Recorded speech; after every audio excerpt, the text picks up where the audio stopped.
আমি চিতার আগুন দেখেছি প্রথমে ধীরে ধীরে, অতঃপর দাও দাও করে জ্বলে ওঠে লাল লেলিহান শিখার মতো একটি শবদেহ ঘিরে।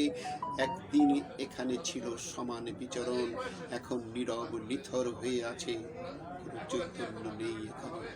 ধোঁয়ার সাথে উড়ে যাচ্ছে আকাশে, মাটির পৃথিবীর পরে আর পাবে না খুঁজে।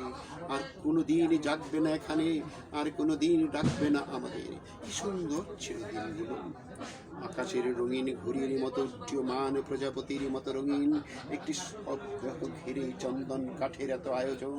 আমি খুব কাছ থেকে দেখেছি চিতার ভস্য ছাই এখনো এখানে আছে, সেই এই কিছুক্ষণ আগে আর কোথাও পাবে না। পুরো পৃথিবী তন্ন তন্ন পুরো পৃথিবী তন্ন তন্ন করে খুঁজে আসার পর তুমি নীল পদ্ম পেতে পারো, তুমি নীল গাই পেতে পারো, তুমি নীল আকাশ পেতে পারো, কিংবা তুমি পেতে পারো নীল জ্যোৎস্না, অথবা তুমি খুঁজে পাবে নীল অপরাজিতা। নীল দহনে তুমি নিজেই নীলাভ হয়ে যেতে পারো, পাবে না তবু এখানে।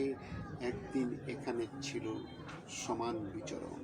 হে আগুন, হে চিতার আগুন, তোমার লাল লেলিহান শিখার পরে দাউ দাউ করে জ্বলে যাচ্ছে আমাদের মধ্যবিত্ত জীবন সংসার।